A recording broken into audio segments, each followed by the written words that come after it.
Vamos directo hasta Palacio de Gobierno. Arranca la conferencia del presidente Martín Vizcarra. Señoras y señores, muy buenas tardes. En el marco de la sesión del Consejo de Ministros, se da inicio a la conferencia de prensa del señor presidente de la República, Martín Vizcarra Cornejo. Muy buenas tardes. Tengan todos ustedes. Hoy día estamos en una reunión más del Consejo de Ministros aquí en Palacio de Gobierno. Hoy día miércoles 13 de mayo del 2020. Hemos dejado algunos días para dar este tipo de conferencias que los hacemos siempre con regular frecuencia.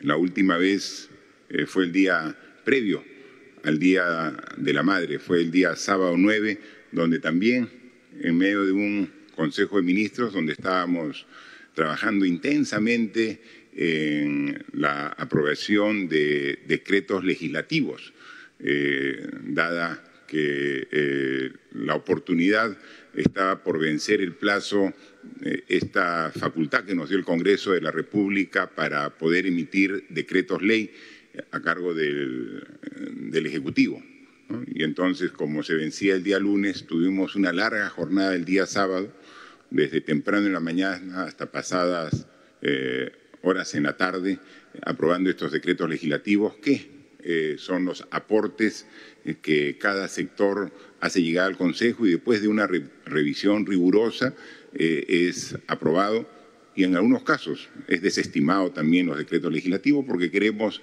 que las normas que se den sean realmente de beneficio para la población. O sea, no es sacar normas, sean estas decretos legislativos, decretos de urgencia, decretos supremos, por darlas. O sea, se tiene que haber un pleno sustento. Entonces, hay veces las reuniones son extensas, se discuten, se analizan los beneficios, se ven qué posibles problemas podría traer una norma y si el saldo es en beneficio de la población, aquí es aprobado.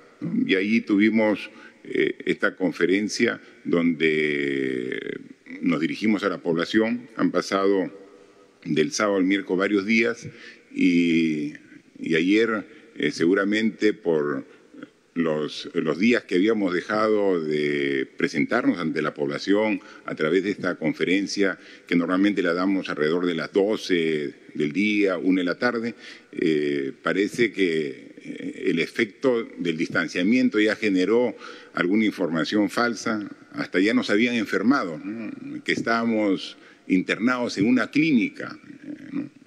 Y entonces eso nos permite nuevamente retomar los conceptos iniciales de cuáles son los elementos básicos que debemos tener para que todos como población en su conjunto podamos afrontar de mejor manera una crisis, un estado de emergencia, una situación excepcional como la que estamos viviendo todos los peruanos.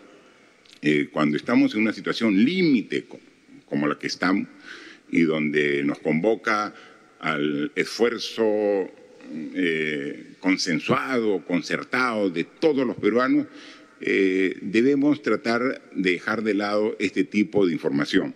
Nosotros decíamos, si algo afecta más a la población es este tipo de información falsa. Y no lo digo por esto que puede ser una anécdota, ¿no? Que el presidente esté enfermo, que esté en una clínica.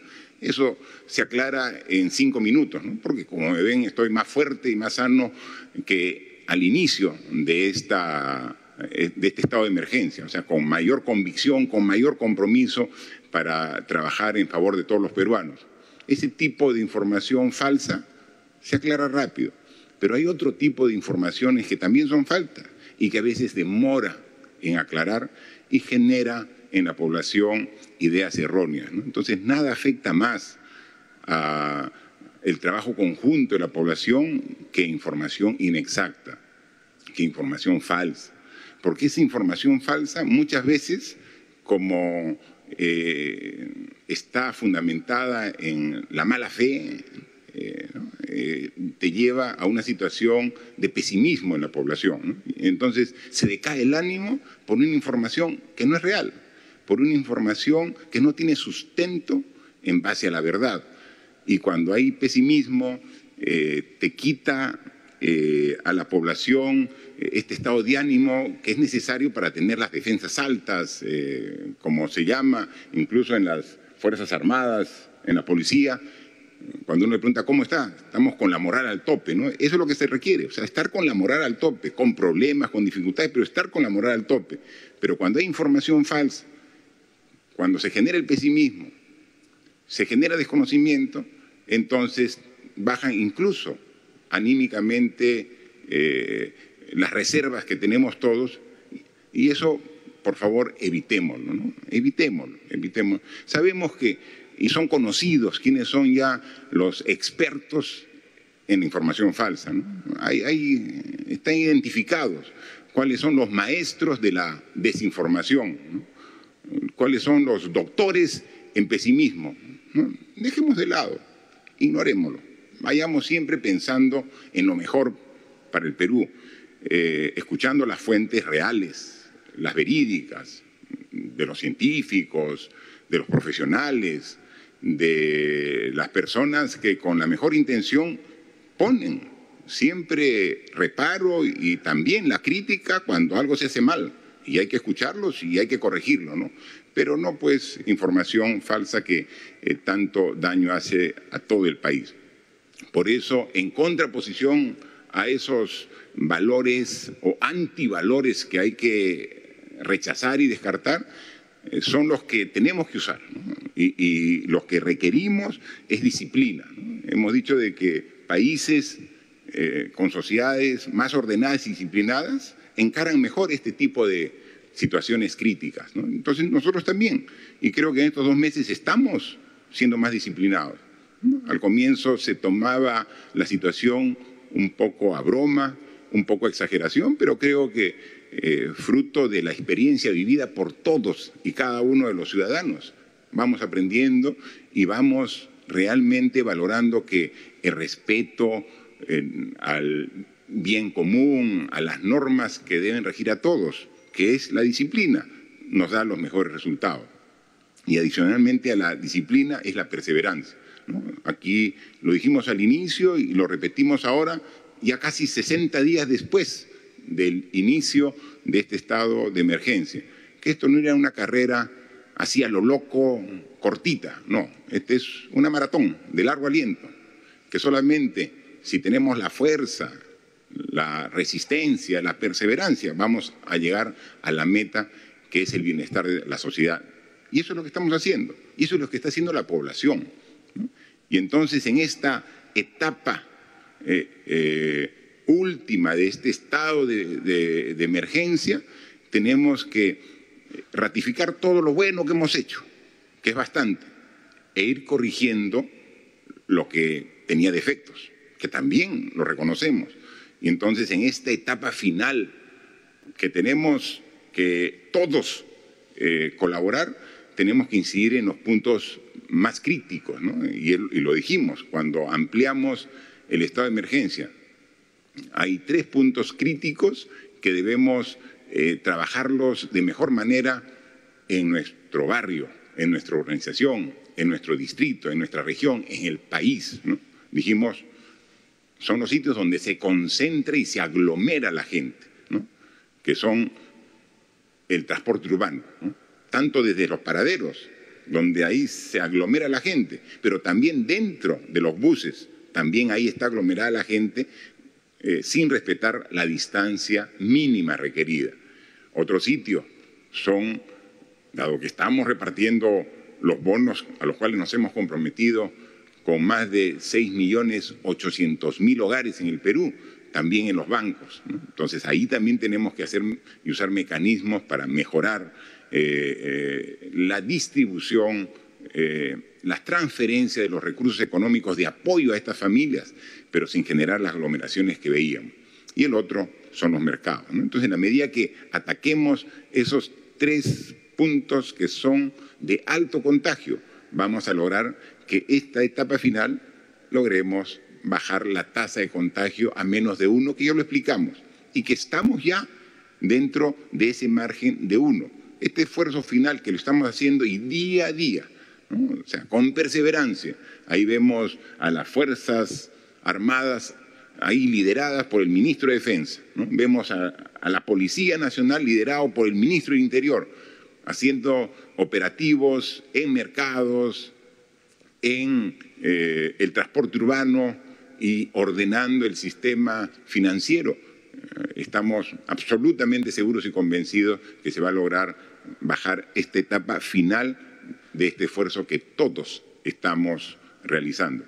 Porque si vemos los datos a nivel mundial, ya la cifra de infectados pasó los 4 millones. Ya van más de 4.300.000 ciudadanos en el mundo que tienen el virus, ¿no? Y todavía esos son los que han pasado la prueba y tienen la verificación científica que ya tienen el virus. Porque hay un número muy importante que tienen el virus, pero no han pasado la prueba y entonces muchos de ellos asintomáticos y siguen contagiando, ¿no? Y lo más lamentable es que a nivel mundial ya estamos bordeando las 300.000 víctimas del COVID-19. 295.000, para ser exactos, personas en todo el mundo que ya han fallecido a causa de esta pandemia, ¿no? Entonces, es sumamente relevante. En el Perú las cifras son muchísimo menores, pero igual tenemos que preocuparnos para ya estabilizar y, como ya indican los análisis hechos por nosotros dentro del gobierno, pero también por investigadores privados, independientes, de aquí del Perú como de diferentes gremios científicos en el mundo, ya el Perú llegó al tope, a la cima, y comienza ya este nivel lento, pero nivel de descenso, que es lo que habíamos estado esperando, ¿no? En el Perú hemos hecho un gran esfuerzo en este último mes y hemos muestreado más de 553.000 personas, ¿no? O sea, imagínense, más de 500.000 de peruanos ya han pasado por una prueba.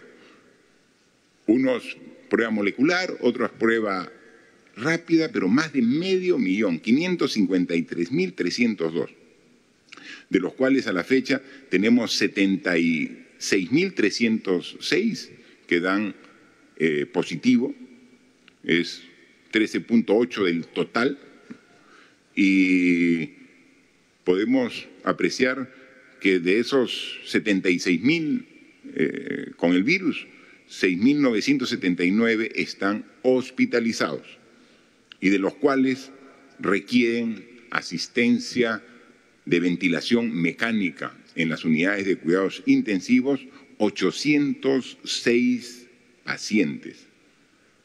Recuerdan que hace pocas semanas hablábamos de 200, 250, 300 pacientes y teníamos una capacidad de 400, 450. Conforme iba aumentando la demanda de camas de hospital y la demanda de camas en las unidades de cuidados intensivos, nosotros un esfuerzo adicional íbamos aumentando la oferta, ¿no?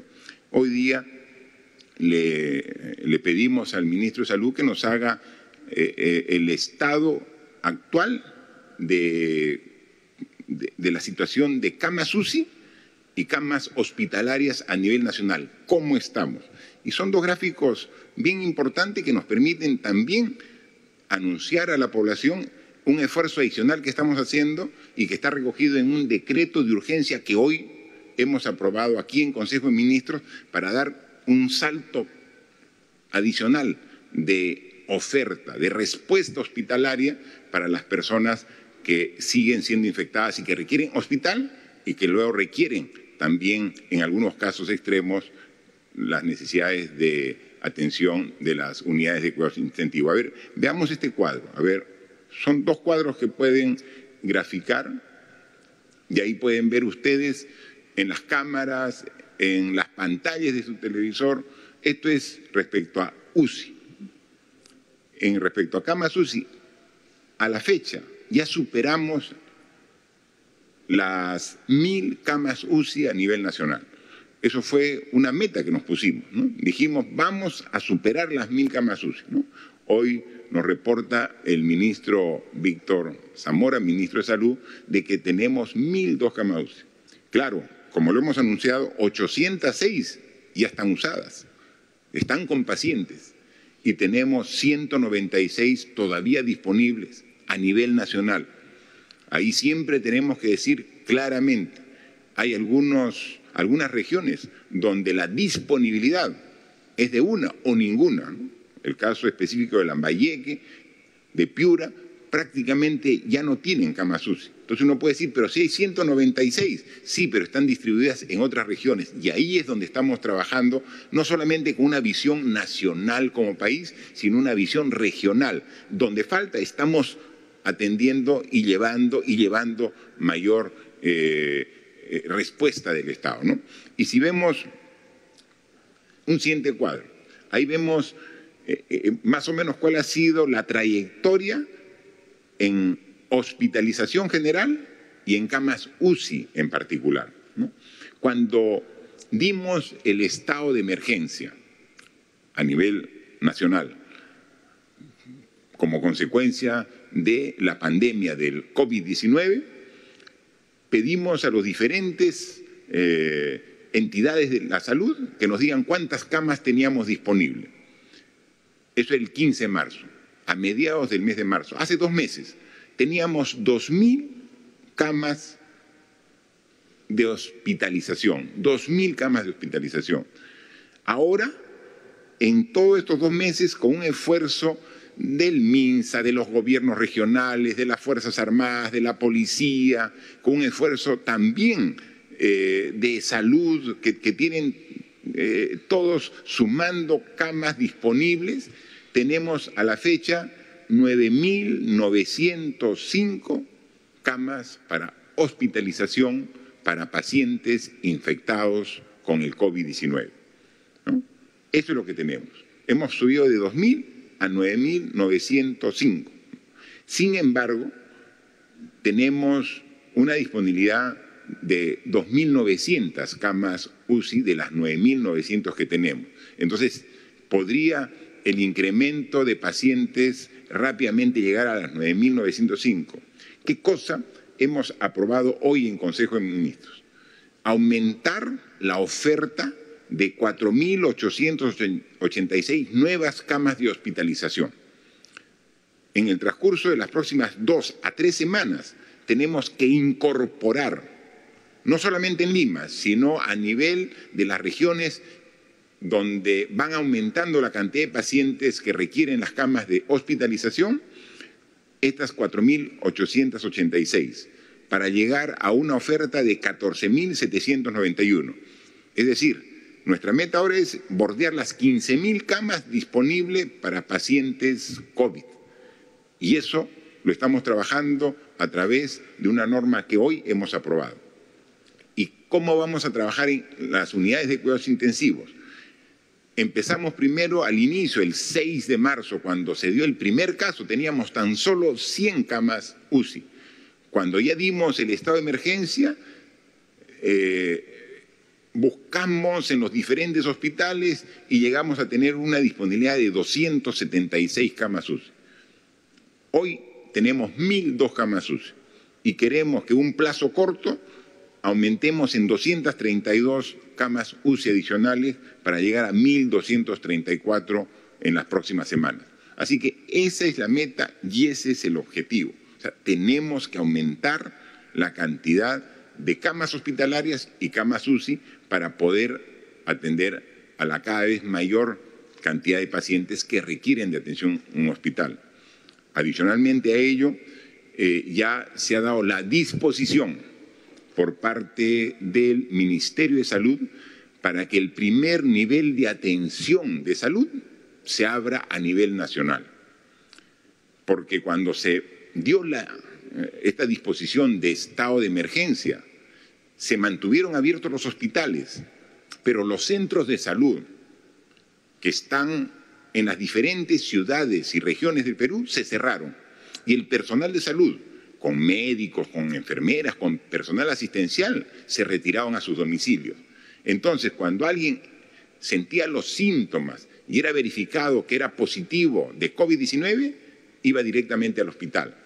Cuando hemos visto que gran parte de los pacientes que van al hospital es suficiente con una atención en el primer nivel, en el centro de salud, con una atención que en un primer estadio de la enfermedad puede atenuar los síntomas y puede lograr que esta enfermedad no se agrave. Pero si la detectamos y la atendemos al inicio de los síntomas, entonces no necesita llegar hasta un hospital y menos hasta unidad de cuidados intensivos. Entonces ya ha dado las disposiciones el Ministerio de Salud para que se reactive esta primera atención de salud, que es la primera respuesta, que son cantidades, son muchos, son cientos de centros de salud que son los que van a hacer la contención para los pacientes. Ya las directivas internas ya la ha dado el Ministerio de Salud a través de toda la red que tiene a nivel nacional. Yo solamente hago público ante la población de que ya se están aperturando, se están abriendo todos estos centros de salud. Algunos ya están en servicio, otros en un proceso gradual para que puedan atender con una medicación básica, simple, en el primer estadio de la enfermedad, se puede contener y se puede lograr de que el paciente en ningún momento agrave y pueda superar esta enfermedad de una manera muy simple. Y ese es el esfuerzo. Pero los que sí van a requerir hospitalización van a tener 4.886 camas adicionales y 232 unidades de cuidados intensivos adicionales a las actuales para poder atender. Esta es la forma. Pero eso es a nivel nacional. De esta forma estamos preparando el sistema de salud de mejor manera para atender a los pacientes, ¿no? Pero lo ideal es que los pacientes no se incrementen de manera significativa. Entonces, por un lado, es el sistema de salud mejor preparado con estas medidas, que las tomamos a nivel nacional. Pero ¿cómo logramos de que los pacientes no se incrementen? Tratando de reducir los contagios. Para ello es que esta semana, de manera intensa, hemos trabajado en diversos mercados de Lima y de todo el país, ¿no? Yo quisiera que pasen un cuadro donde están solamente los mercados de Lima para que vean de manera simbólica cuál es la situación que tenemos. Miren, 11, 12 y 13 de mayo, esta semana, lo dijimos la semana pasada, que íbamos a concentrarnos en los mercados, ¿no? Y aquí pueden ver, la semana pasada ya lo hicimos. Comenzamos el primer mercado que fuimos a evaluar fue el mercado de Caquetá, en San Martín de Porres, y el mercado de Surquillo. Y vimos niveles de contagio del 20%, 40%.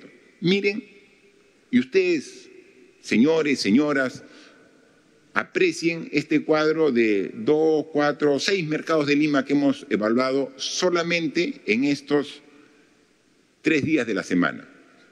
Condevilla, en San Martín de Porres, Ciudad de Dios, en San Juan de Miraflores, Consac, en Los Olivos, Mercado de Frutas, en La Victoria, el Mercado Micaela Bastidas, en Villa María del Triunfo y el Ermitaño, en Independencia. Hemos hecho las pruebas al personal que trabaja, que vende, no a todos, muestral. Y vemos que, por ejemplo, en Condevilla, de todas las personas que hemos evaluado, la mitad, el 50%, es COVID positivo. En Ciudad de Dios, en San Juan de Miraflores, del total de personas que hemos evaluado, el 55%, más de la mitad, es positivo con el coronavirus COVID-19. Consac, en Los Olivos, bordeando el 50%, 49% de los comerciantes evaluados, COVID positivo. Pero quien bate todos los récords es la evaluación que el ministro de Defensa con el ministro del Interior hicieron hoy día en el mercado de frutas, en La Victoria. Se han evaluado a un porcentaje importante de comerciantes y el 79% son positivos. Sí, no es un error, como usted lo escucha, 79%. Es decir, casi de cada 5 comerciantes, 4 son positivos. Esa es la realidad en el mercado de frutas. En el mercado Micaela Bastidas, en Villa María del Triunfo, 61% positivos. Y en Independencia, el mercado del Ermitaño, 45% es positivo. Y esto no solamente es en Lima, ¿no? Aquí yo tengo la información que me hacen llegar de diferentes intervenciones que se hacen a nivel nacional y, por ejemplo, el reporte que me hace el ministro de Vivienda, que tiene como responsabilidad la región Piura, ¿no? Ha estado, por ejemplo, en Sullana, en el Mercadillo. El 39% de los comerciantes es positivo, ¿no? Y en el mercado La Capullana de Piura se tomaron 200 muestras en los comerciantes y 102 positivos, es decir, el 51% de los comerciantes son positivos. Un poquito más alejado de las áreas urbanas, en Chulucanas, el 37%, un poco menos, ¿no? Pero entre más urbano es el mercado, entre más población hay alrededor del mercado, el porcentaje de contagio es mayor, ¿no? Entonces, ¿qué tenemos que hacer? Corregir esa situación. O sea, lo que tenemos que hacer es intervenir los mercados. La mayoría de los mercados, una vez que encontramos estas tasas de contagio, tenemos que cerrarlo. Hay que cerrarlo, no definitivamente, hay que cerrarlo en un plazo perentorio corto que permita ordenarlo y volverlo nuevamente a abrir al público, pero sin este riesgo de contagio. Y eso es lo que estamos haciendo. Ahora, en el caso específico del mercado de frutas, estamos buscando una medida intermedia, ¿no? O sea, cerrar o reemplazar a los vendedores. No podemos estar con el 80% de vendedores contagiados, pero también es un mercado sumamente importante porque es de ahí donde se distribuye la fruta para toda la ciudad. Y tenemos que ver alguna medida, y eso lo estamos trabajando, obviamente, con el Ministerio de Agricultura, para ver cuál es el mecanismo para evitar esa tasa de contagio, pero tampoco podemos nosotros dar que como consecuencia de una medida se genere un desabastecimiento de un producto tan importante como son las frutas para todos los hogares. Eso es lo que estamos trabajando. Pero se da cuenta, usted, ciudadano, que el problema es nacional. Entonces tenemos que dar una respuesta nacional. Tenemos que intervenir los 2.000 mercados que hay a nivel nacional y de los cuales hay 230 que se han priorizado. Eso ya hemos comunicado con los alcaldes. Aquí la autoridad principal de responsabilidad en los mercados son los alcaldes. Pero aquí no estamos para lavarnos las manos, aquí estamos para trabajar juntos. Es decir, no es tu problema, alcalde, no, es nuestro problema, es problema de la sociedad mejorar los mercados. Y entonces juntos, veamos, pero sí necesitamos el compromiso y la voluntad del alcalde para intervenir en el mercado, ordenarlo, y estoy seguro que las mismas asociaciones de comerciantes de los mercados son los primeros interesados en querer tener un mercado libre de contagio. Entonces, van a colaborar los comerciantes, van a colaborar los clientes, porque no van a querer ir a contagiarse en un mercado. Colabora el alcalde, el municipio, colaboramos nosotros con el Ministerio de Agricultura, el Ministerio de la Producción, que es importante trabajar juntos. Y quien pone el orden, la seguridad en este proceso, Fuerzas Armadas y Policía, trabajo articulado. Todos intervenimos, se corrige, se mejora y se pone nuevamente en servicio, pero ya no con estos niveles de contagio. Entonces, mejoramos nuestra respuesta hospitalaria, nuestra respuesta de salud, por un lado, pero tenemos que bajar la tasa de contagio en los mercados. Lo propio estamos haciendo en los bancos. Y por eso una de las medidas que rige desde el lunes es que se ha ampliado el horario de atención, no solamente de bancos, sino también de centros comerciales, de farmacias, porque ahora la inmovilización obligatoria ya no empieza a las 6 de la tarde, sino a las 8 de la noche. Entonces hay 2 horas más del día que se puede aprovechar para que los horarios de atención al público se extiendan. Y entonces los que están yendo a cobrar su bono, los que están yendo a hacer compras, tienen más tiempo en el día. Entonces, al tener más tiempo hay menos concentración de gente. A pesar que también está usando tanto el Ministerio de Trabajo, que tiene un sector de la responsabilidad de los hogares, y el sector más fuerte, más grande, más numeroso de hogares que van a recibir bonos los tiene el Ministerio de Desarrollo e Inclusión Social, están usando diversos mecanismos para que también se hagan las transferencias digitales y no necesariamente tengan que ir a cobrar físicamente y pueden ir en cualquier momento a retirar dinero del cajero. Entonces, estamos buscando todos esos mecanismos y estamos avanzando.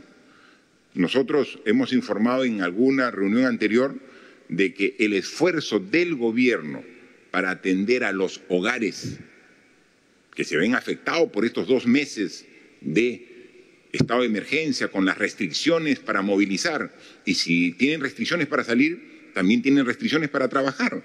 Entonces, en el Perú hay 9 millones de hogares, ¿no? Eso es lo que está establecido, 9 millones de hogares, de los cuales afectados porque se han quedado sin un ingreso fijo en planilla, en un sueldo, es más o menos 6.800.000 hogares. Nuestro compromiso como gobierno es que a esos 6.800.000 hogares le vamos a dar una canasta básica regular en efectivo que es 760 soles. ¿Cuánto eso es en dinero? 6.800.000 hogares por 760 soles.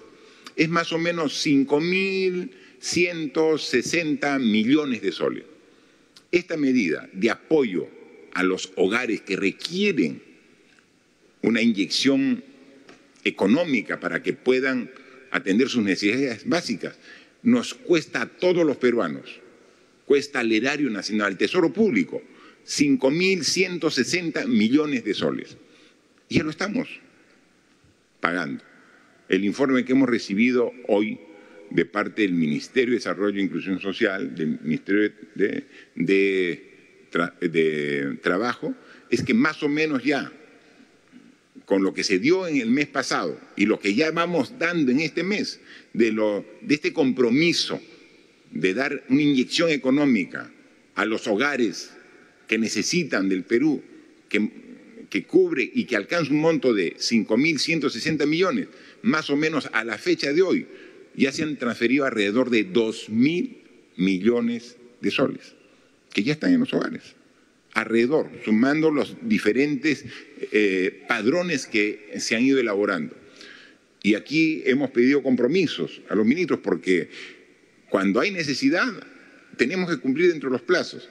Vamos a llegar de esos 5.100 millones a fines de mayo a haber transferido alrededor de 4.000 millones. Es decir, de aquí a fin de mes tenemos que transferir 760 a una familia, a otra familia, a otra, que sumado van a ser 2.000 adicionales. Con los 2.000 que ya se han transferido son más o menos 4.000 de los 5.160 millones de soles. Y entonces va a quedar todavía 1.160 millones de soles. Eso se transferirá en el mes de junio para las familias que son parte de los programas sociales que han recibido ya un depósito el mes pasado, pero también son las familias que requieren un mayor trabajo de ubicación dentro de los padrones y que por eso también por su lejanía, su dispersión, estamos programando para que este pago sea en el mes de junio, la primera quincena de junio. Si se dan cuenta, el esfuerzo más grande va a recaer en este mes, ¿no? De los 5.100 y pico millones, en el mes de mayo ya van a estar en los hogares disponibles para su uso alrededor de 4.000 millones de soles. Para poder llegar hasta el último lugar, ya tenemos que usar no solamente los mecanismos de la banca, el sistema financiero, sino tenemos que ver transporte de valores, porque hay sitios donde tenemos que llegar con el dinero prácticamente en efectivo, por lo distante que se encuentra. Tenemos que usar los más de 450 tambos que tenemos distribuidos en las regiones, en los sitios más alejados, para ahí también que sean los centros de pago para esas familias, esos hogares que están alejados, dispersos, pero que también tienen que recibir el apoyo económico del Estado en este momento difícil. Y entonces, mayo va a ser el mes clave de la transferencia económica de este bono de 760. Y en junio reactivamos los comedores populares. Porque también, como estábamos en la etapa más difícil del contagio del virus, también cerraron los comedores populares. Y ahí teníamos ese gran dilema. ¿Cómo evitamos el contagio y cómo logramos que llegue una alimentación a más de 700.000 usuarios que hacen uso de los comedores populares y que ahora no pueden ser atendidos porque están cerrados los comedores populares? Entonces ya hoy también nos ha presentado la ministra de Desarrollo e Inclusión Social un cronograma para que a partir del mes de junio podamos nuevamente reactivar los comedores populares en Lima y en todas las regiones del Perú. Básicamente, la fuerza de los comedores populares está en los distritos más populosos de Lima, pero principalmente en las provincias y regiones del país. Se está coordinando ya con los alcaldes para que terminen los procesos de compra de alimentos para que de manera articulada podamos lanzar. A partir de la primera semana de junio tenemos que lanzar nuevamente los comedores populares porque es fundamental que estén en uso. Ahora, va a tener que ser con algunas características diferentes. No podemos tener concentración de gente. Esos comedores populares donde vemos mesas llenas de comensales no pueden haber. Entonces, son las personas que cocinan, mayoritariamente señoras que son las que cocinan, que irán, y obviamente ahí el MIDIS va a tener todo el apoyo para que tengan la protección para evitar el contagio de las personas, las señoras que cocinan, y a la vez que eviten contagiar al resto. Pero va a ser preparar la comida y ver un mecanismo para que quien quiera hacer uso del comedor popular no coma, no haga uso en el mismo local, que sea para llevar a su vivienda, ¿no? Entonces, todo eso tiene que cambiar. Es parte de la emergencia. Hemos dicho que vamos camino a una nueva normalidad, que cuando pase esta epidemia, como que va a pasar, la normalidad no va a ser como la previa, va a ser una nueva normalidad. Y eso tenemos que irnos acostumbrando. Porque si no, tendría que desaparecer los comedores populares. ¿Y cómo vamos a quitar ese apoyo a la clase más necesitada, a la población más vulnerable? De ninguna manera. Tenemos que continuar y al contrario, tenemos que fortalecer los comedores populares, pero un sistema diferente para evitar que también sean foco de contagio, y eso va a ser también a partir del mes de junio. Entonces, mayo es lo fuerte, es el bono, y junio comenzamos con comedores populares. Hacer recuerdo de que como todos saben, este virus no reconoce fronteras, ni las fronteras externas territoriales del país, ni las fronteras internas. Y entonces el virus está presente en todas las regiones del país. No hay una sola región que no tenga el COVID-19, pero hay regiones que sí tienen mayor compromiso y tienen mayor daño y mayor efecto de esta epidemia en su región. Estamos trabajando intensamente para poder atender ello. Y estamos con una visión nacional y viajando permanentemente a las regiones, delegando las responsabilidades a los ministros para que puedan verlo, ¿no? El fin de semana, por ejemplo, el ministro de Relaciones Exteriores estuvo en Tumbes con las autoridades regionales, viendo cómo se está afrontando la enfermedad y qué se puede mejorar. El fin de semana ha estado en Piura el ministro de Vivienda, ¿no? Y él ha estado con el gobernador regional, con autoridades, con el sector de salud para ver qué se puede mejorar, ¿no? Y ahí estamos viendo y trabajando.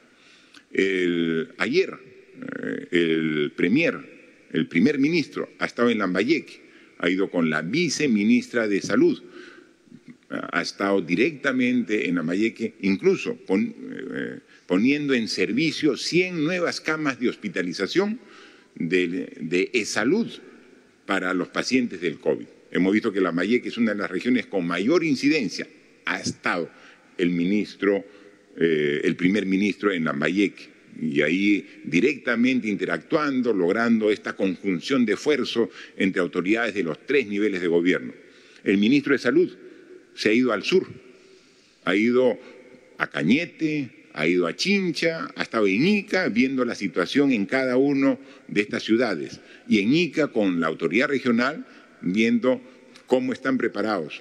Ica todavía no tiene los problemas que tienen las regiones del norte, pero hay que estar preparados previamente, ¿no?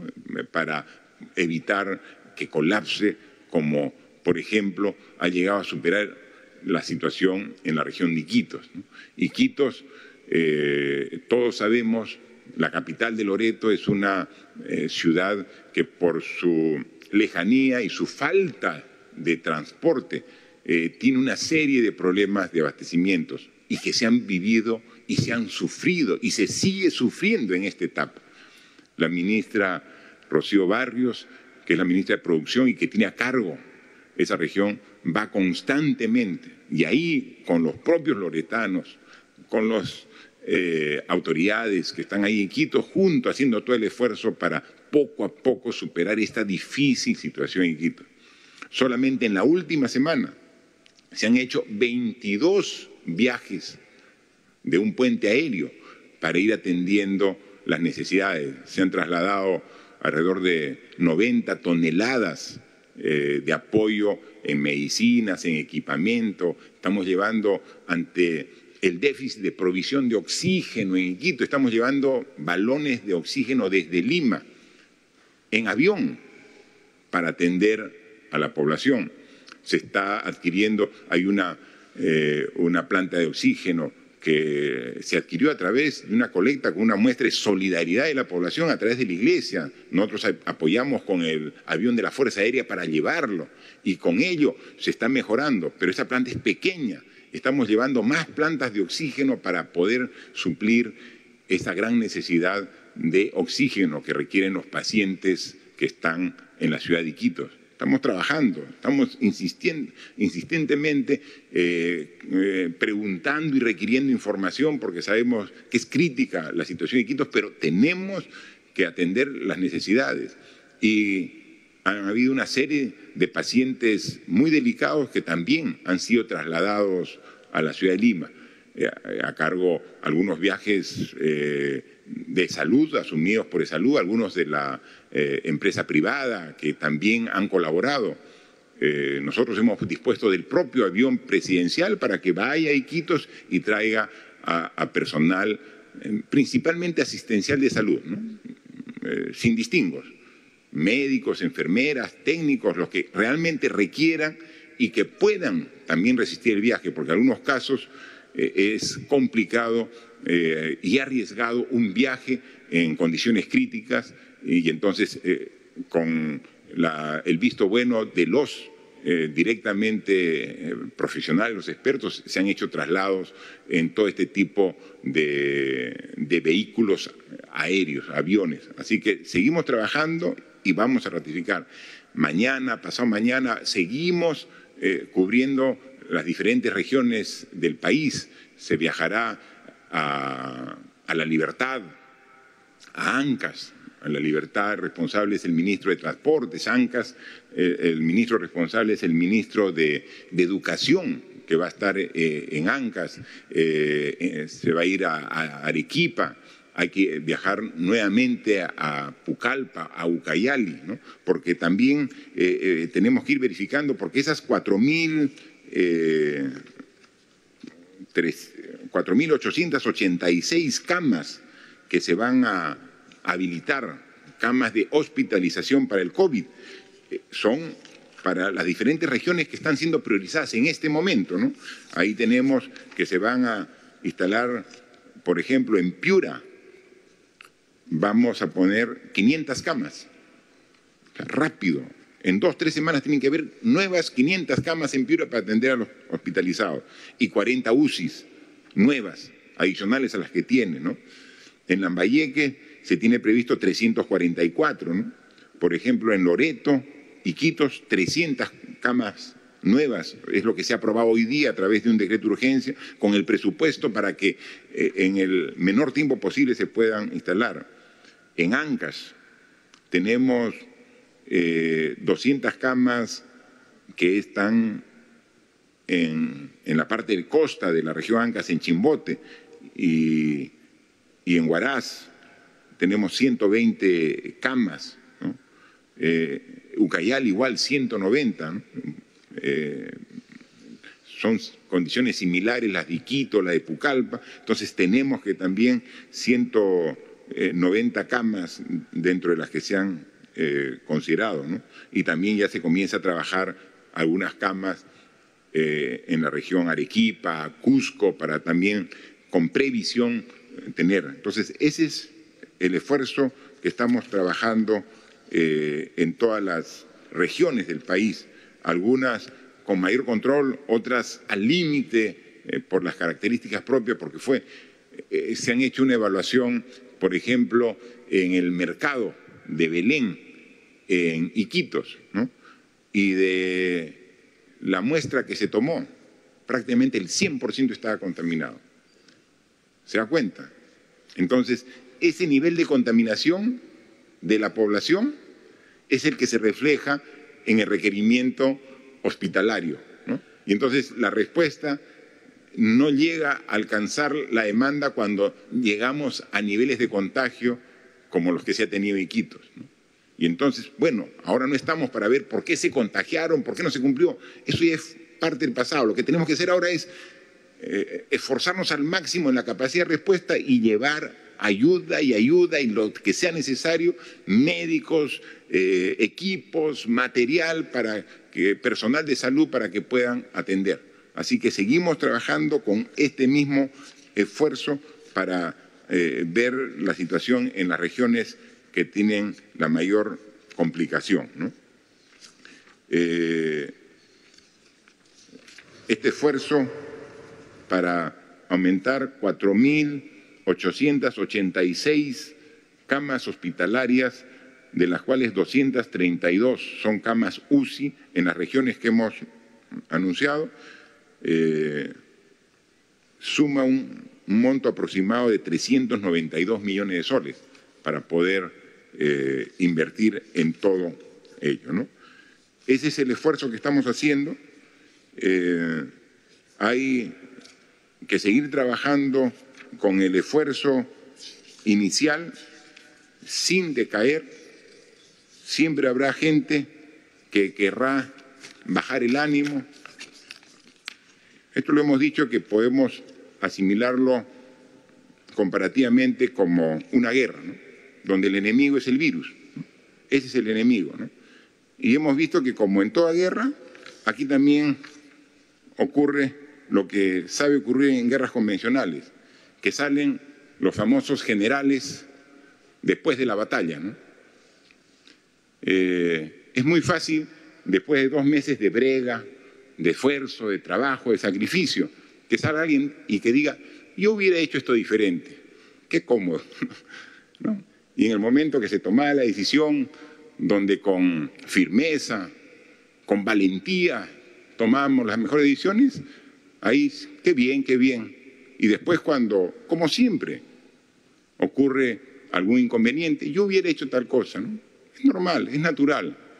No solamente en el Perú, en el mundo existen los famosos generales después de la batalla o almirantes después de combate, ¿no? que desde un escritorio o desde una oficina dice yo hubiera hecho tal cosa. Nosotros hemos hecho lo que correspondía hacer desde el primer día, sin perder tiempo. El 6 de marzo fue el primer caso, el 15 de marzo, declaración de estado de emergencia.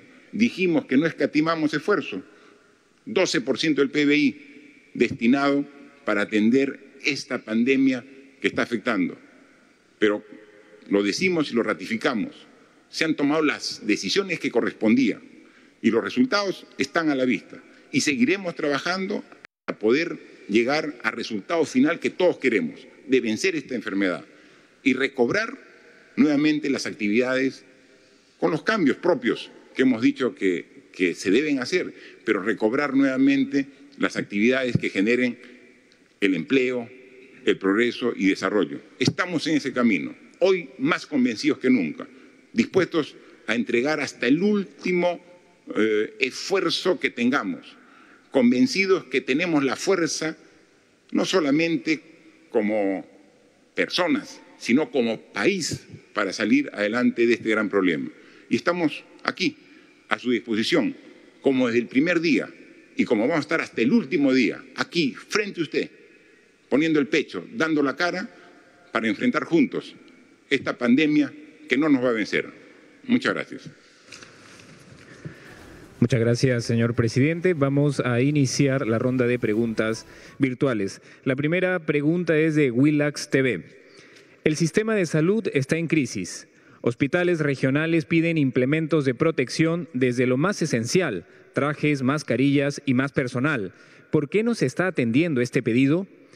Hace algunos días solamente el Colegio Médico pidió la renuncia del ministro de Salud, Víctor Zamora.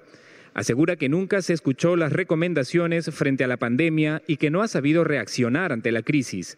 ¿Se ha evaluado dentro del gobierno si habrá un cambio en la cartera de salud?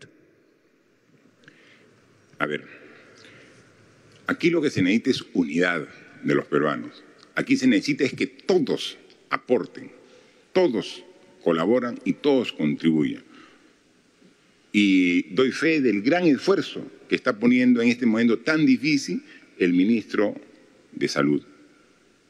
Trabaja incansablemente para, junto con todo el gabinete y junto con todos los peruanos, poder enfrentar esta difícil y compleja enfermedad. Así que ratificamos la confianza en él para juntos salir adelante de este problema. Y convocamos a todos. Dificultades, obviamente hay. Discrepancias y diferencias también. Pero por favor, salgamos, superemos las discrepancias. Si por ahí hubo alguna frase inoportuna, hay que salir adelante de ello. El problema no es cómo definimos un concepto que puede ser teórico y que puede generar una discusión. Si nos quedamos en ese tipo de discusiones, el virus sigue avanzando, el virus sigue contagiando, el virus es el enemigo. Juntémonos y luchemos contra el virus. Y si ha habido algún error, corrijámoslo. Si ha habido alguna diferencia o discrepancia, superémosla. El Perú nos necesita a todos unidos. Vamos a trabajar en ese sentido y vamos a continuar en este esfuerzo. Convocamos.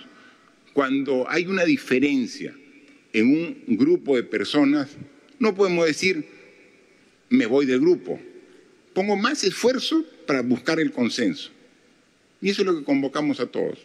Así que yo estoy seguro que los médicos del Perú, que son los profesionales que están ahí en primera línea, junto con los demás profesionales asistenciales, enfermeras, técnicos, obstetrices, todo, pero los médicos que están ahí con su conocimiento, son los primeros que están de acuerdo en que esperan el apoyo de todos para salir adelante. Así que con los médicos, con el personal asistencial, con las Fuerzas Armadas, con la policía, con todos los peruanos. Vamos a terminar esta etapa final. La parte más difícil ya la hemos transitado. No nos desunamos en esta parte final, que es donde se necesita la fibra de todos nosotros para poder concluir la tarea que hemos emprendido y que le estamos llevando bien.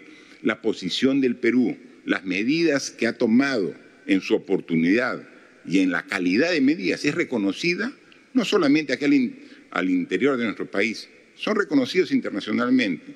Así que sigamos juntos y las discrepancias se pueden superar, pero lo que tenemos que lograr es la unidad para vencer al virus, que lo estamos haciendo. La siguiente pregunta es de Radio 1 de Tacna.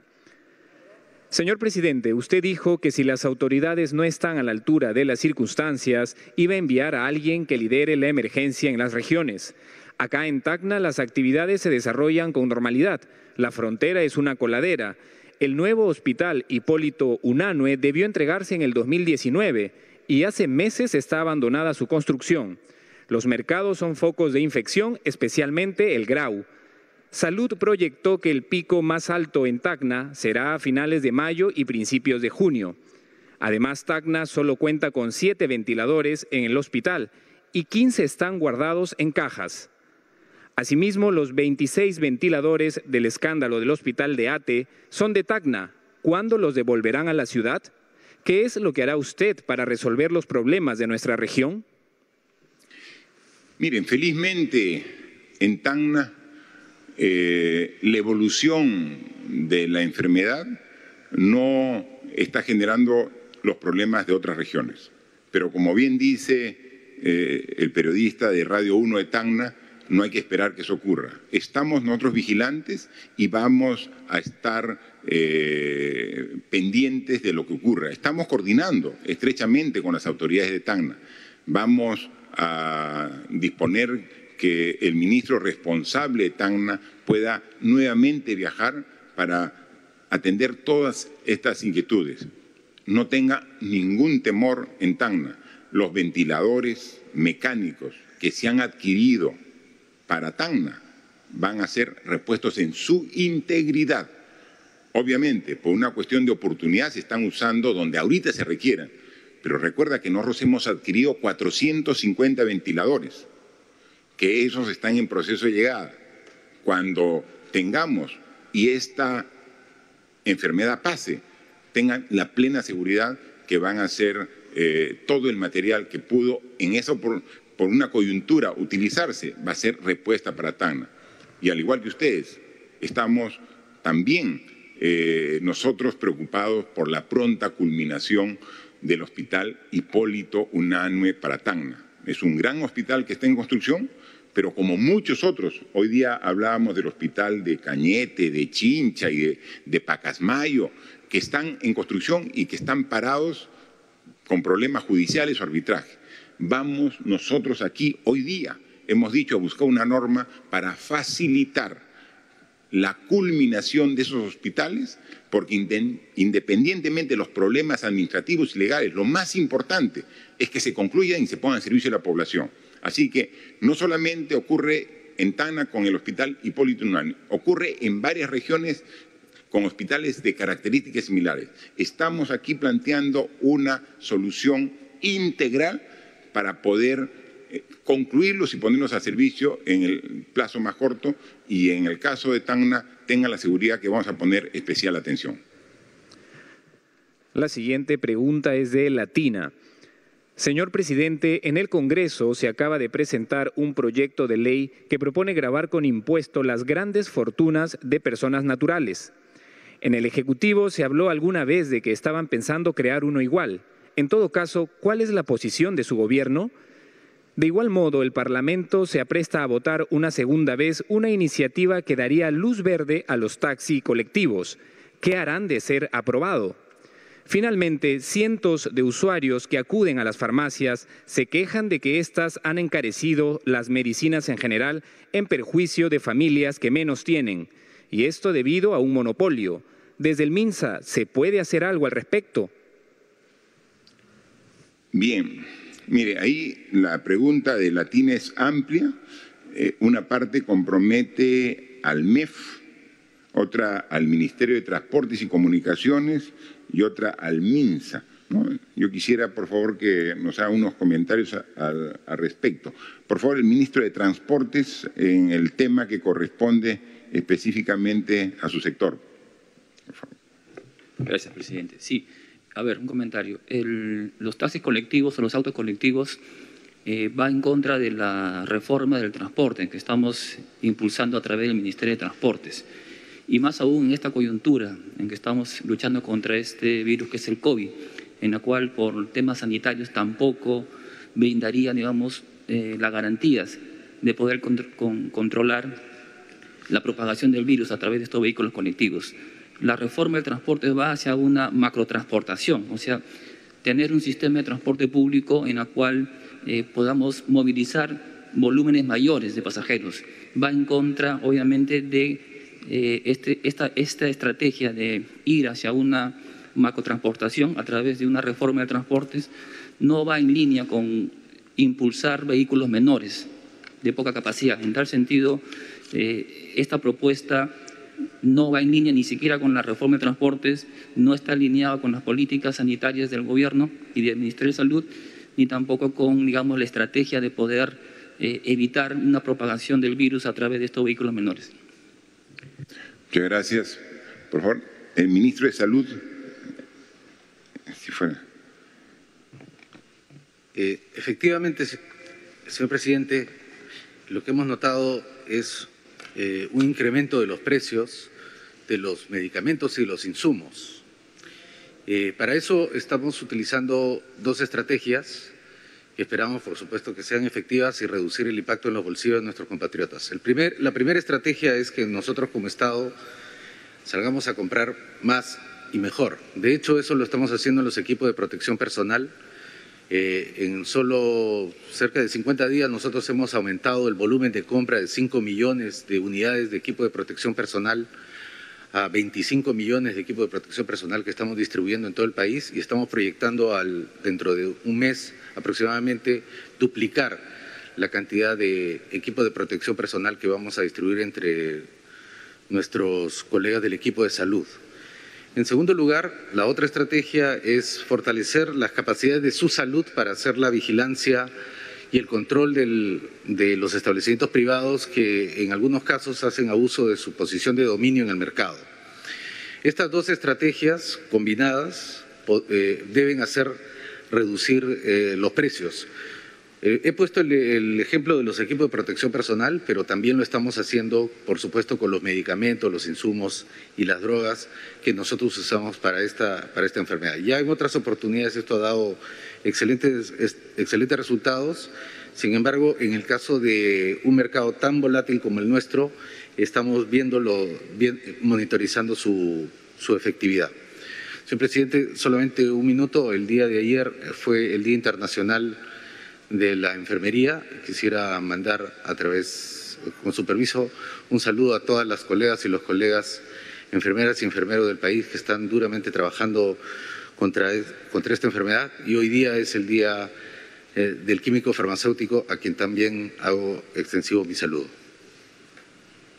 Gracias, ministro. Efectivamente, ayer también recordando el apoyo y el compromiso que tienen las enfermeras y enfermeros también de manera virtual, hice el saludo, pero ahora directamente sé su compromiso y el rol fundamental que tienen en el sistema de salud. Así que gracias por todo su apoyo. Está de más saber de que su compromiso es permanente y son un factor fundamental en el trabajo que todos realizamos en esta etapa tan difícil que estamos viviendo. Por favor, la ministra de Economía y Finanzas. Gracias, presidente. Nosotros, en el marco de la emergencia, estamos dando respuestas rápidas, pero también tienen que ser respuestas que sean responsables.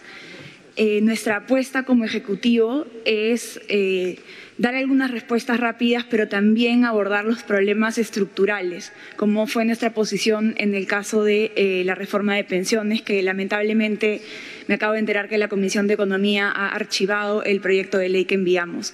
En el tema tributario es exactamente igual. Nosotros no podemos responder a coyunturas sin hacer un análisis estructural para ofrecer al país posiciones responsables que aborden los problemas de fondo. Por ejemplo, en el sistema tributario, los altos niveles de incumplimiento, que en el impuesto a la renta es casi 48% y en el IGB es 32%. Entonces, nuestra posición, como ya lo hemos dicho, es que en el tema tributario siempre vamos a tener un trabajo técnico responsable y minucioso, y en su debido momento será presentado. Por ahora estamos muy focalizados en atender la emergencia y en paralelo estamos trabajando en una propuesta estructural. Muchísimas gracias.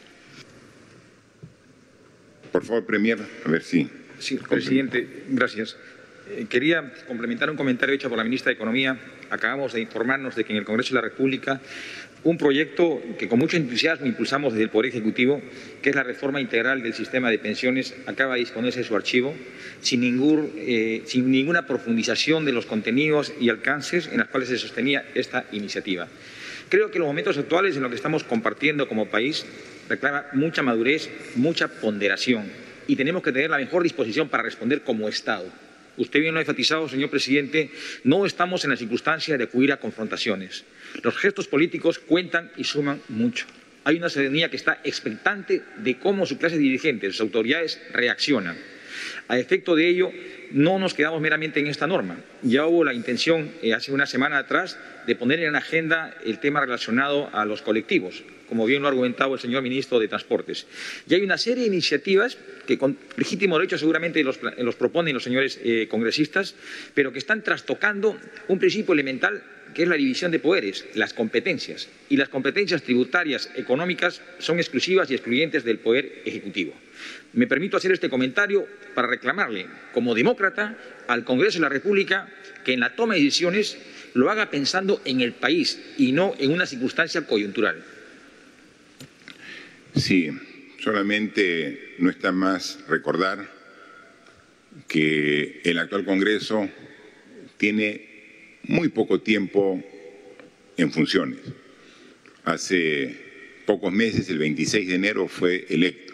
Y fue electo con mucha emoción y expectativa de la población, que había manifestado su desazón y su rechazo al comportamiento del anterior Congreso. El actual Congreso está ocupando un espacio, es un poder del Estado y que debe honrar los compromisos que asumió ante el pueblo en el proceso electoral que finalmente los llevó a asumir el cargo. Todo el respeto para ellos como autoridades y como primer poder del Estado, ¿no? Pero le solicitamos democráticamente, le solicitamos al Pleno, al Congreso en su conjunto, a la institución, que ponderen sus acciones buscando lo mejor para el país. Ellos saben qué cosa es lo mejor para el país, qué acciones llevan a ese objetivo, ¿no? Hablamos, cuando se habló y se debatió sobre las AFPs y permitir que los que habían hecho sus aportes retiren, dijimos que está bien. Nosotros incluso también planteamos el retiro de parte de los aportes de las personas que más requerían para poder salvar esta situación de emergencia. Pero dijimos que eso no solucionaba el tema de fondo, que el tema de fondo era hacer una reforma integral. Y nos comprometimos con ustedes, con la población, con la ciudadanía, a hacer una reforma integral del sistema de aportes, el sistema de pensiones, ¿no? Porque finalmente todos vamos a llegar a viejos, todos, unos más rápido que otros. Y cuando lleguemos a esa edad, necesitamos un ingreso que nos permita atender nuestras necesidades, después de haber tantos años aportado. El sistema pensionario de nuestro país tiene una serie de errores y de incongruencias. Tal es así que ha sido necesario de que se cree un sistema de ayuda, un programa social, Pensión 65, para gente que está completamente desatendida. Tenemos una ONP que no tiene la pensión adecuada, tenemos una AFP que no se maneja adecuadamente. Y entonces, para darle un tratamiento integral, ¿cómo integramos Pensión 65 con NP, con AFPs? Pensando en la vejez de todos los que han dado su vida trabajando, aportando por el Perú. Planteamos, y sin ni más discusión, hoy día archivan el proyecto de reforma integral. Entonces, ¿estamos actuando a favor de todos los peruanos? ¿Queremos el bienestar? Por favor, solamente con la responsabilidad y con el respeto que merecen, actuemos en beneficio de la población.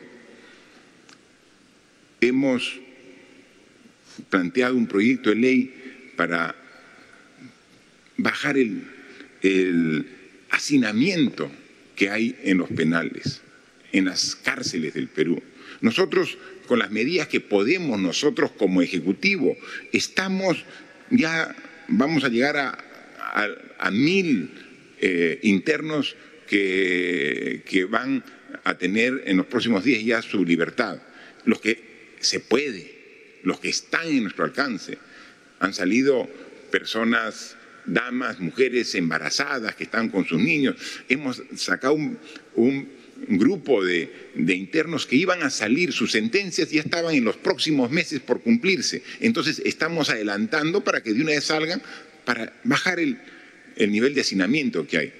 Pero tenemos más de 30.000 internos que están en calidad de procesados y que ahí debería haber una forma para que el Poder Judicial pueda rápidamente actuar y poder disminuir esta carga en los penales. Hemos trasladado un proyecto de ley en ese sentido. O sea, esos son los proyectos de ley que queremos que discutan, que son los de necesidad para la población, y no proyectos como el de los peajes, que solamente iban dirigidos a un sector de carga pesada, para un tiempo muy acotado y generando algunos problemas de inconstitucionalidad que dijimos, ¿no?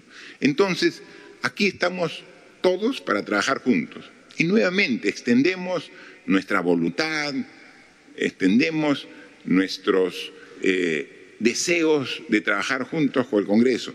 Pero yo creo que esa decisión de archivar el proyecto de ley que nosotros hemos trasladado al Congreso para hacer un proyecto de reforma integral del sistema de pensiones, que se archive, no es pensar en el bien de todos los peruanos. La siguiente pregunta es de RN Radio y Televisión Yurimaguas, Loreto. En Loreto, la región más grande del país, la pandemia del COVID-19 nos trae la alarmante cifra de 850 fallecidos, estadística que comprende a las provincias de Requena, Ucayali, Contamana, Ramón Castilla, la Triple Frontera, Loreto Nauta y Alto Amazonas. Entre los fallecidos se cuentan a 12 médicos, 7 en ventilación mecánica y 193 médicos contagiados. La extensión geográfica de la región hace imposible que solo el sector salud asuma el control de esta pandemia. Se necesita que la zona del río Tigre, el río Corrientes y el Bajo Amazonas, la contención lo asuma también la Marina de Guerra. Tenemos los barcos pías y buques que muy bien podrían asumir un rol protagónico en esta emergencia. Loreto amerita un trato diferenciado. Necesitamos oxígeno, medicamentos, indumentaria para el sector salud, además de pruebas rápidas y moleculares.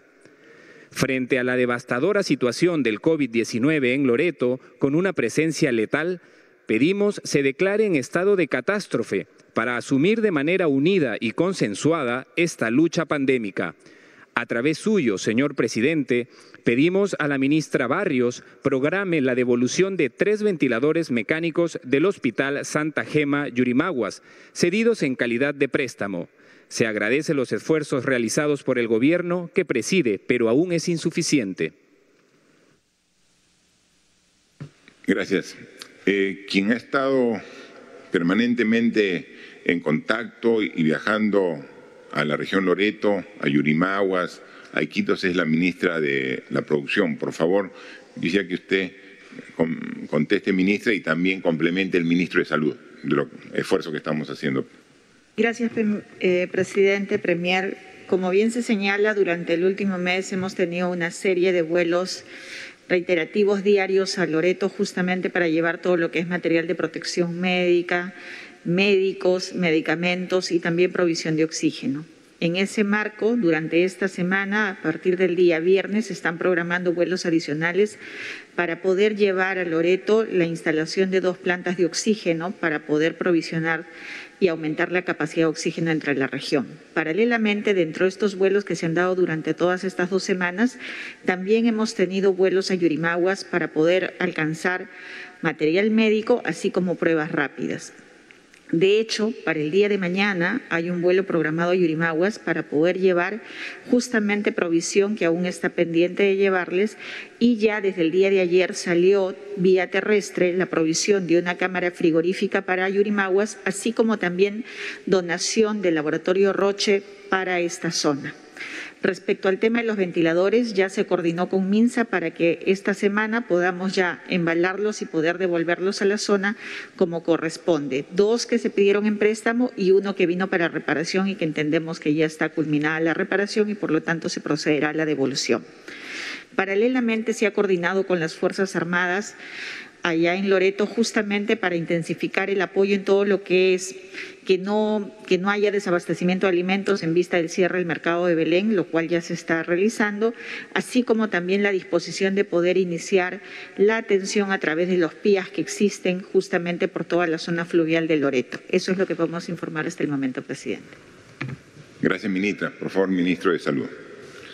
Señor presidente, efectivamente Loreto es una epidemia que tiene múltiples características. No solamente se presenta en la ciudad, tenemos una epidemia en Yurimaguas, tenemos otra distribuida en varias localidades ribereñas y, por supuesto, tenemos una de enorme impacto entre el personal de salud que ha tenido como consecuencia fatal la muerte de mis hermanos médicos y mis colegas de otras profesiones, enfermeras, técnicos de enfermería,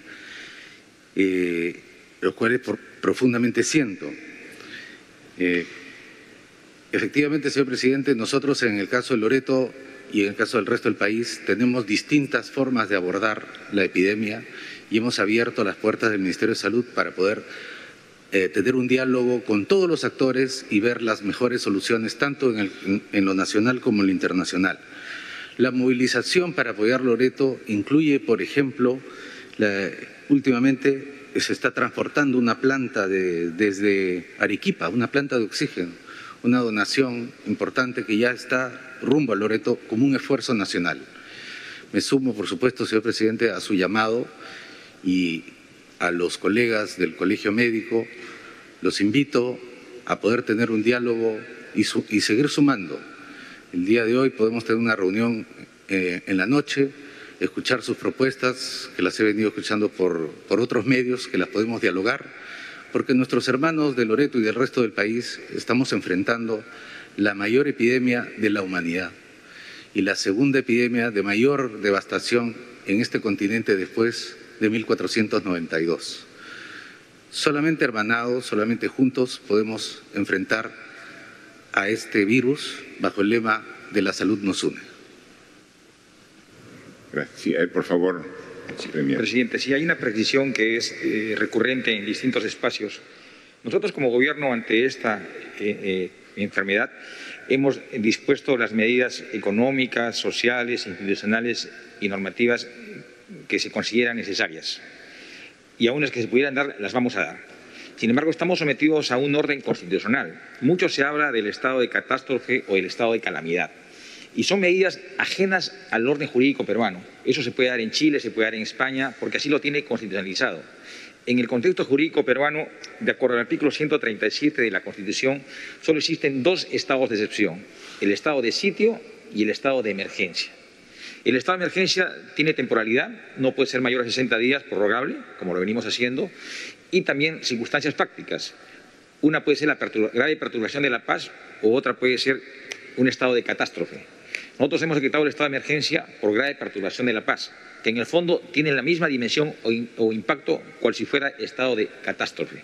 ¿Y qué nos faculta? Nos faculta a tomar las medidas, en principio restrictivas de las libertades, medidas de urgente aplicación para poder contrarrestar cuanto antes los impactos o efectos de esta enfermedad. Es decir, las medidas jurídicas que hemos tomado están apegadas al orden jurídico preexistente en nuestro país. Gracias, señor presidente. La quinta y última pregunta es de Radio Yarabí de Arequipa. Señor presidente, somos una emisora que se caracteriza por recoger la participación ciudadana y en tal sentido han sido nuestros oyentes quienes han querido dirigirle estas consultas. El Comando COVID regional ha cerrado los grandes mercados de la ciudad y suspendido el transporte, pero esto ha generado desorden y desabastecimiento de mercados locales. ¿Qué sugiere su gobierno para evitar estos efectos contraproducentes? ¿Se viene coordinando con los Comando COVID regional? Además, hay preocupación porque hasta el momento no se asigna el bono independiente. ¿Cuándo se entregarán las tablets para estudiantes? Y finalmente, ¿el gobierno está al tanto o ha autorizado el reinicio de obras del proyecto Maje-Siguas? Porque pese a la cuarentena en este mismo momento, el gobernador de Arequipa realiza una ceremonia de reanudación de trabajos en el lugar. Bien. Gracias por las preguntas de Radio Yarabí de Arequipa. Preguntó sobre un tema también de educación, sobre las tablets, y quizás sería bueno que nos dé un pequeño estado en que se encuentra el proceso de educación a distancia que tenemos a nivel nacional. ¿Qué nivel de porcentaje está alcanzando? También creo, ministro de Educación, que es necesario que informe a la población, no a nosotros porque tenemos la información permanente, sino a la población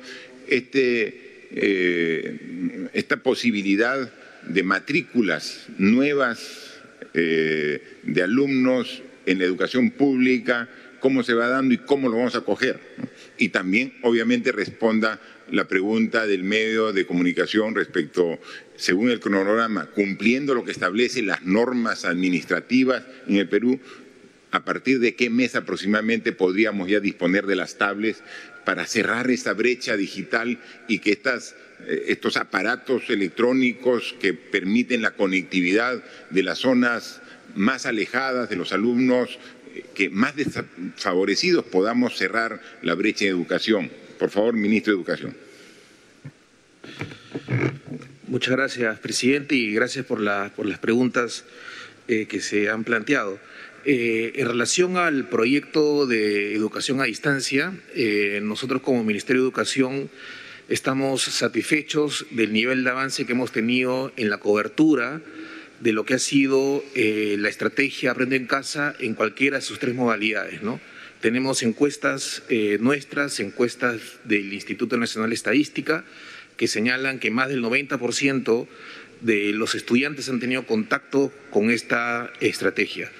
Igualmente también es también bueno resaltar que entre un 60% de los papás y las mamás están satisfechos, hay un 40% de ellos que no lo están porque están esperando aún ver cómo se asienta esta estrategia y estamos nosotros trabajando fuertemente para poder convencerlos que es una manera a través de la cual también se puede dar una educación de calidad.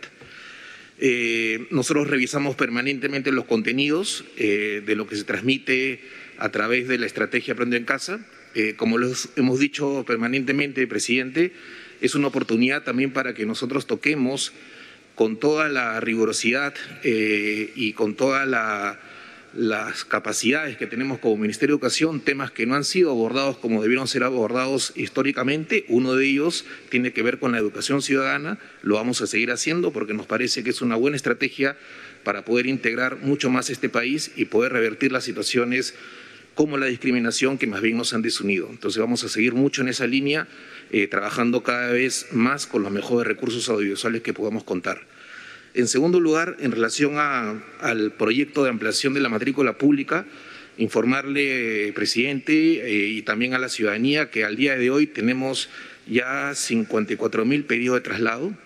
Tenemos una plataforma que nosotros rápidamente construimos para que los papás y mamás que están interesados en trasladar a sus hijos de los colegios privados a los públicos manifiesten su interés de manera tal que nosotros podamos organizar la oferta en relación a esa demanda, ¿no? Tratando de garantizar que las oportunidades estén cerca a las residencias de donde están las familias en la medida de lo que sea posible, ¿no?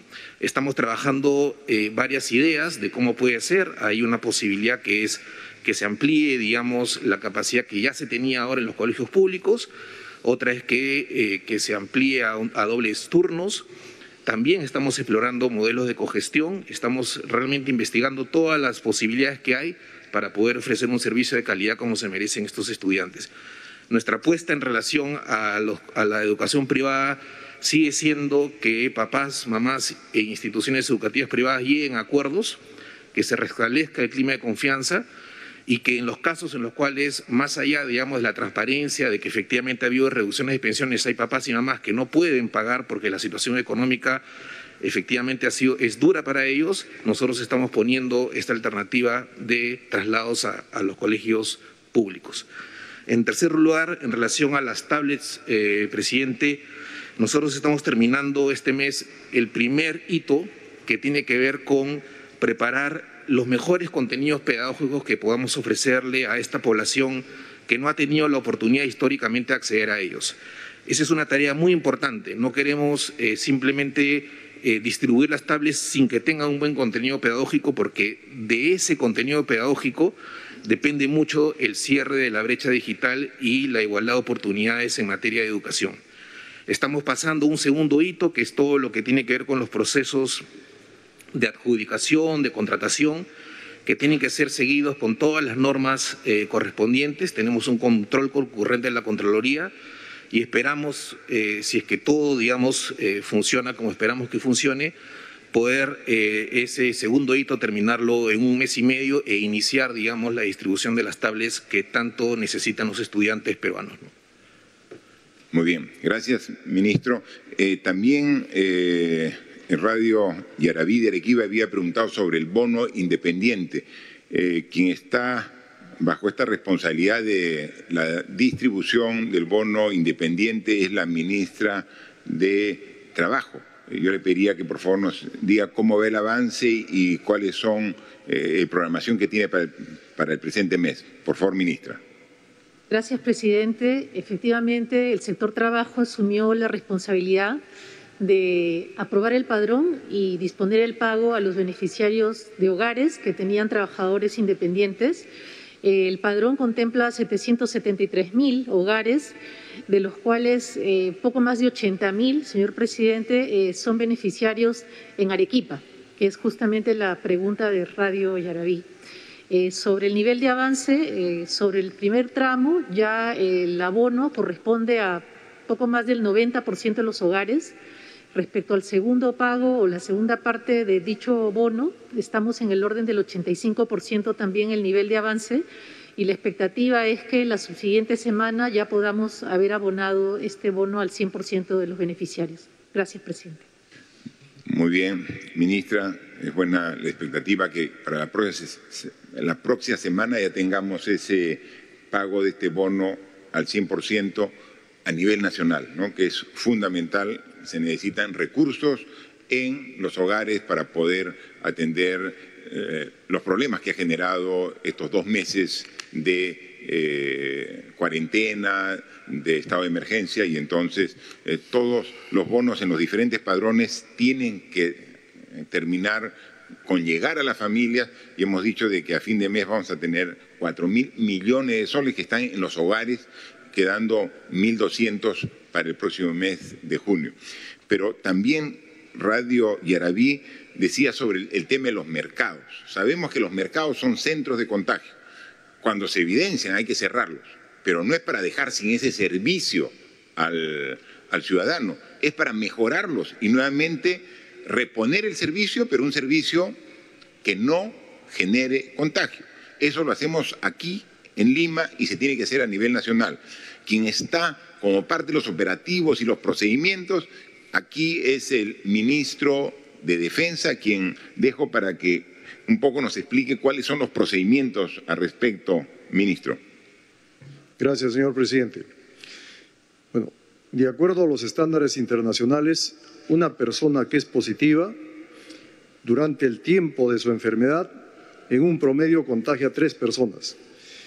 Pero en la situación de los mercados, las personas que expenden alimentos tienen contacto durante el día con muchísimas personas. Entonces, su promedio de contagiar a 3 personas no es ese número, contagia a muchísimas personas. Estamos hablando de 30 a 40 personas diarias. Por eso que los mercados se convierten en los puntos altamente infecciosos. En base a este estudio que se realizó, se tomó la determinación de conformar una plataforma multisectorial de trabajo para intervenir en los mercados. Esta plataforma está conformada por el Ministerio de Agricultura, el Ministerio de Producción, el Ministerio de Salud y el Ministerio de Defensa y el Ministerio del Interior. Una vez que se interviene en los mercados, el Ministerio de Salud toma pruebas para ver el nivel de infección que tiene el mercado. Las fuerzas del orden dan el marco de seguridad de tal manera que se respeten todos los protocolos mientras se realizan las pruebas. Una vez que se ha determinado el nivel de infección, el mercado se cierra, pero como lo ha dicho el señor presidente, el mercado se cierra temporalmente. Estamos hablando de 3, 4 días o 7 días como máximo, dependiendo del tamaño del mercado. En estos días que el mercado es cerrado, Agricultura pone un mercado itinerante para reemplazar al abastecimiento de este mercado y los ciudadanos que iban a este mercado no tengan ningún problema de abastecimiento. Producción realiza los protocolos para que cuando se reabre el mercado, este mercado no continúe siendo un foco infeccioso, sino que cumpla todos los protocolos de salud pública que corresponde, en temas de aforo, señalización, respeto de las normas de distanciamiento, etcétera, o el flujo propio de los mercados. Entonces, este cierre del mercado es un cierre temporal y lo vamos a coordinar el día de hoy. Justamente tenemos una reunión en la tarde con todos los integrantes de esta plataforma y como se está haciendo a nivel nacional, tienen sus representantes en cada una de las regiones. Vamos a coordinar con los representantes de la región de Arequipa para ver que estos grandes mercados que se han cerrado temporalmente, una vez que han cumplido con los protocolos que se están exigiendo, se abran de inmediato. Muchas gracias, ministros, por las respuestas. Aquí el compromiso es de todos, el esfuerzo es compartido. Hemos hecho un recuento general de los esfuerzos que trabajamos en todos los campos. Hemos visto que la respuesta hospitalaria es fundamental y vamos a aumentar cerca de 5.000 camas en las próximas semanas distribuidas en las regiones del país que más lo requieren.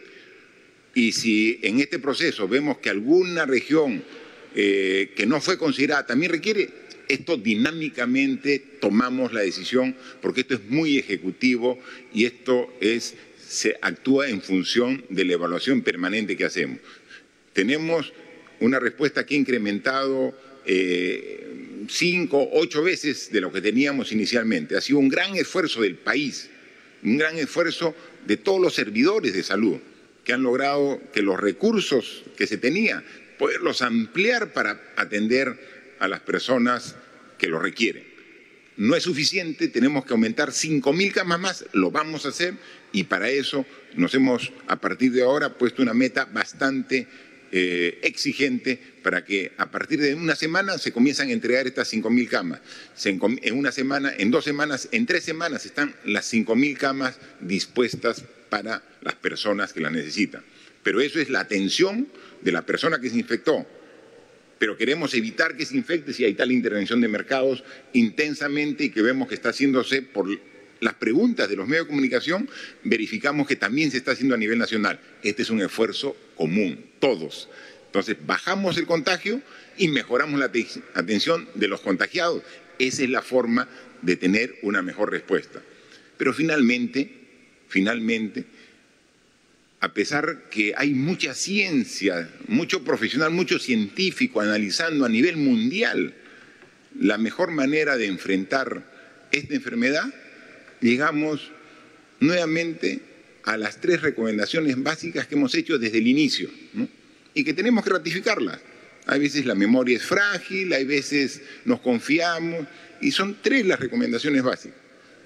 Este virus se contagia muy fácilmente y lo contagia las personas. Uno es el que lleva el virus de un lugar a otro. Y entonces, lo contagias con la saliva o con tus fluidos nasales, con el moco. La saliva es lo que contagia y eso es lo que transmites. Entonces, para evitar el contagio, distanciamiento social. Primer requisito o primera indicación, distanciamiento, mínimo 1 metro. Algunos dicen, oye, yo a la segura me distancio 2 metros, 1,5 metros. Está bien. Si tú quieres tener tu holgura adicional, hazlo. Mínimo 1 metro de distancia. En el micro, en el banco, en la farmacia, en el supermercado, 1 metro de distancia. Eso, primera indicación. Segunda indicación, mascarilla. Entonces uno agarra, voy a salir de mi casa, me pongo la mascarilla. Voy a salir de mi casa, entonces, si yo estoy infectado, evito que mis fluidos lleguen a la otra persona. Si el otro está infectado, evito respirarlos o poder yo contaminarme. O sea, mascarilla fundamental. Mascarilla. Salgo de la casa, voy al banco, mascarilla. Estoy en el ómnibus, mascarilla. Estoy caminando rumbo a la farmacia, mascarilla. En todo momento, mascarilla. Hemos comprado 10 millones de mascarillas fabricadas aquí de tela, lavable, para poder ver. O sea, no es necesario una mascarilla. El personal de salud necesita mascarillas especiales, que con esfuerzo se le da. Pero a la población son mascarillas que se pueden, incluso uno mismo confeccionar, que es una barrera física. No transmito ni permito que me transmita. Entonces, 1, distanciamiento social. 2, mascarilla. Ya tengo una barrera, ya estoy protegido. Y 3, como yo agarro el celular, agarro el pasamanos, el manubrio, agarro la baranda, ahí puede estar el virus. Lavado de manos. Agua y jabón. La espuma del jabón lo desecha, lo desaparece el virus. Por eso necesitamos que haga espuma.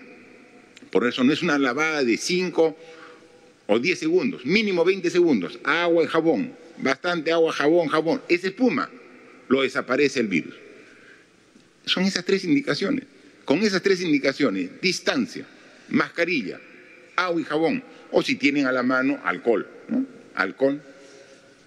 Y ahí vemos, entonces si agarra algo, ya lo combatía el virus. Entonces, eso es lo que tenemos que hacer. Tenemos que hacer camas de hospitales, los mercados, los bancos, todo. Pero tú, ¿cómo nos ayudas? Distanciamiento social, mascarilla, agua y jabón. Y con eso estamos sumando todo ese esfuerzo. Entonces, podemos hacer cualquier plan, podemos definir cualquier estrategia. Si no contamos con tu apoyo, siempre va a ser insuficiente. Entonces, este es un trabajo en equipo y lo podemos lograr unidos, unidad.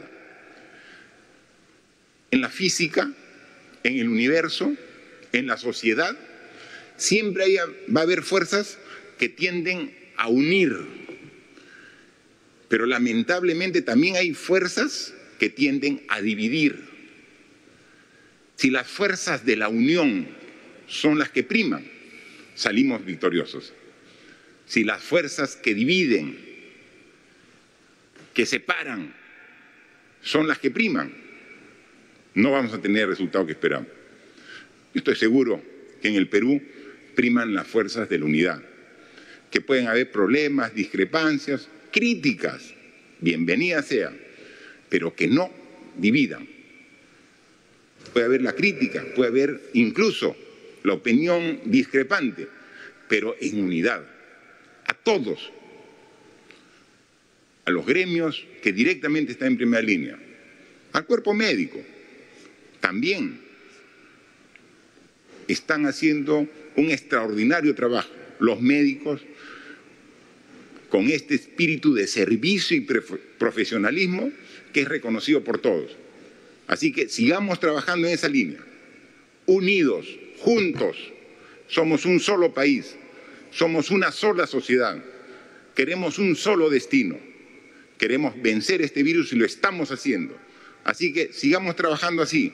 La unidad va a ser el factor clave para poder vencer y triunfar. Muchas gracias. Señoras y señores.